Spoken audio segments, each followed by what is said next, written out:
Le silence, un concept qui semble si simple à première vue, mais qui en réalité, est un art complexe et puissant.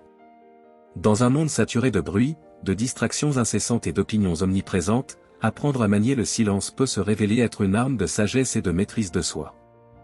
Marc Aurèle, l'empereur stoïcien, était un maître dans l'art du silence.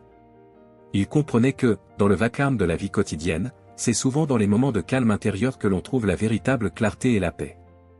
Dans cette vidéo, je vais partager avec vous les 9 situations où, selon les enseignements stoïciens, garder le silence peut non seulement protéger votre paix intérieure, mais aussi transformer radicalement votre vie.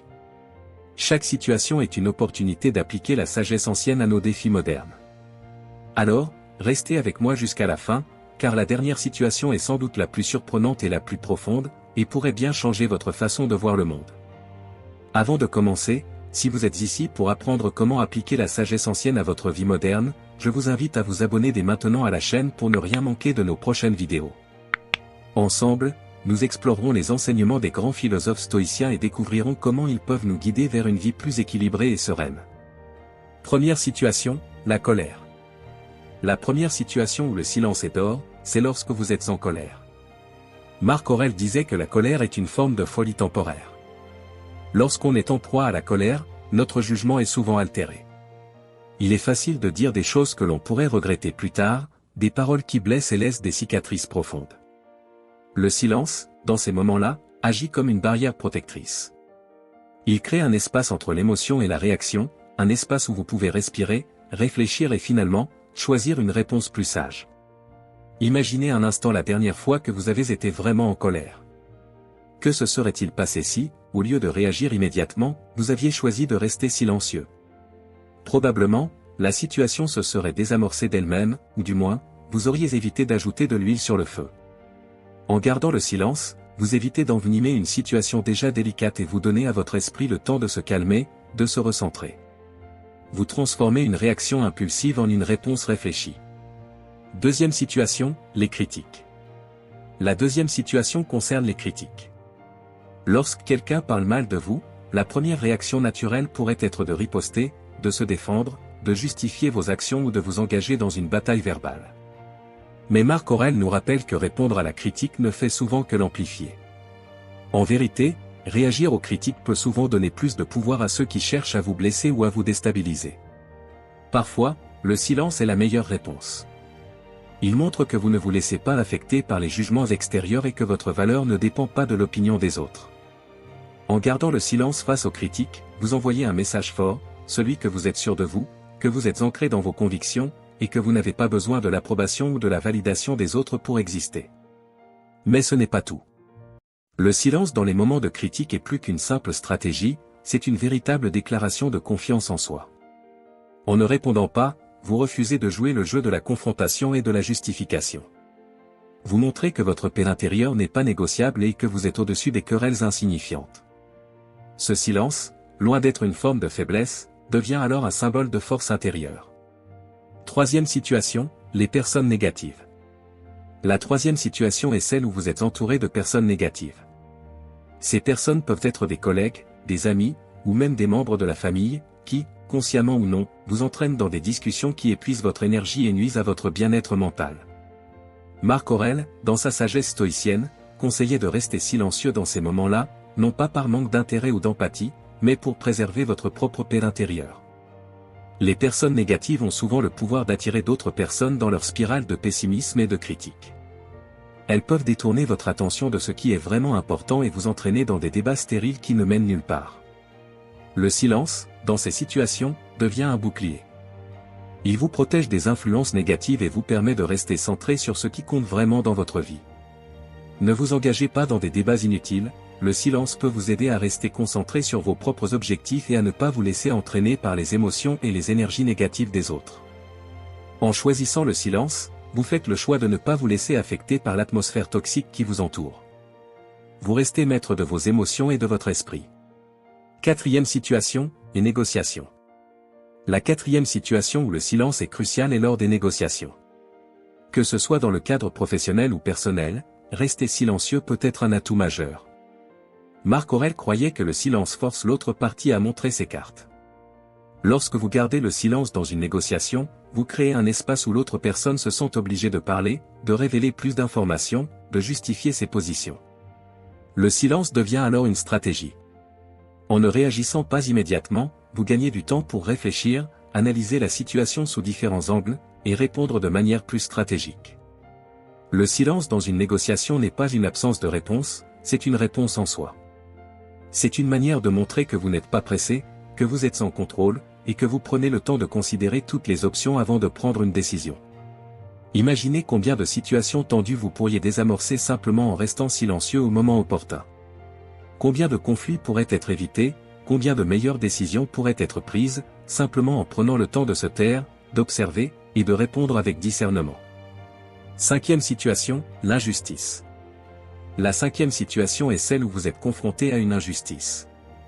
L'injustice, qu'elle soit petite ou grande, a le pouvoir de provoquer des réactions émotionnelles intenses. Il est naturel de vouloir réagir immédiatement, de vouloir corriger ce qui semble être une erreur flagrante. Cependant, Marc Aurèle nous enseigne qu'il est parfois plus sage de se taire que de réagir à une injustice sur le moment. Le silence, dans ces moments, peut être une forme de résistance passive. Ce n'est pas une soumission, mais une manière de ne pas alimenter le conflit tout en prenant le temps de réfléchir à la meilleure manière d'agir. Parfois, c'est dans le silence que l'on trouve la force de planifier une réponse plus efficace, une réponse qui ne soit pas dictée par l'émotion, mais par la raison. Réagir impulsivement à l'injustice peut parfois aggraver la situation, transformer un problème en une confrontation ouverte. Le silence vous permet de garder votre calme, de préserver votre dignité, et de préparer une réponse réfléchie, proportionnée et juste. En choisissant le silence, vous montrez que vous ne vous laissez pas dominer par vos émotions, mais que vous êtes capable de voir au-delà de l'injustice immédiate pour agir de manière plus stratégique. Sixième situation, les discussions philosophiques ou théologiques. La sixième situation concerne les discussions philosophiques ou théologiques profondes. Marc Aurèle, en tant que philosophe, croyait que le silence permet de mieux écouter, de mieux comprendre les autres points de vue. Les discussions philosophiques ou théologiques peuvent souvent devenir des débats passionnés, où chacun essaie de convaincre l'autre de la validité de son point de vue. Cependant, dans ces discussions, il est parfois plus sage de choisir le silence. En gardant le silence, vous permettez aux autres de s'exprimer pleinement, de développer leurs idées sans interruption. Vous vous donnez également la possibilité d'apprendre, de grandir, de remettre en question vos propres croyances et d'acquérir une compréhension plus profonde. Ce n'est pas dans la parole mais dans l'écoute attentive que réside souvent la véritable sagesse. Le silence, dans ce contexte, devient un outil d'apprentissage, un moyen de montrer du respect pour les idées des autres, même si vous ne les partagez pas. En écoutant plus et en parlant moins, vous créez un espace où les idées peuvent être explorées en profondeur, où la compréhension mutuelle peut émerger. Imaginez le nombre de conflits que vous pourriez éviter en écoutant simplement plus et en parlant moins. Combien de malentendus pourraient être résolus, combien de relations pourraient être renforcées simplement en choisissant le silence dans les moments appropriés. Septième situation, les décisions importantes. La septième situation est lorsque vous êtes face à une décision importante. Prendre des décisions importantes peut être une source de stress et d'anxiété. Les conséquences de ces décisions peuvent avoir un impact durable sur votre vie et celle des autres. Marc Aurèle nous enseigne que le silence intérieur, la méditation, est crucial avant de prendre des décisions importantes. Prendre le temps de se taire, de se recentrer, permet de voir les choses sous un autre angle, de peser les options avec plus de clarté. Le silence devient alors un moment de préparation avant l'action, un espace où vous pouvez évaluer les risques, les avantages, et les implications de votre décision. En cultivant le silence intérieur, vous vous donnez la possibilité de vous connecter à votre sagesse intérieure, à cette voix calme et sereine qui sait ce qui est juste pour vous. Ce silence intérieur est un refuge, un espace où vous pouvez vous retirer pour trouver la clarté et la paix nécessaires pour prendre des décisions éclairées. Huitième situation, le deuil ou la souffrance. L'avant-dernière situation concerne les moments de deuil ou de souffrance.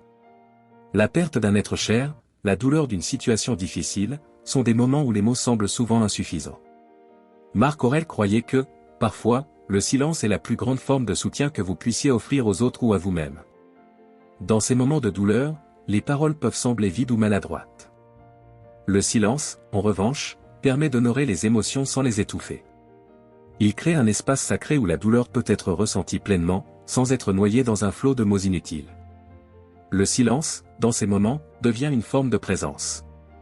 Il montre que vous êtes là, que vous ressentez la douleur, mais que vous ne cherchez pas à la fuir ou à la masquer par des paroles. Vous acceptez la réalité de la souffrance, vous la vivez pleinement, et vous permettez à la guérison de commencer, non par les mots, mais par le simple fait d'être présent, en silence. 9e situation, la solitude.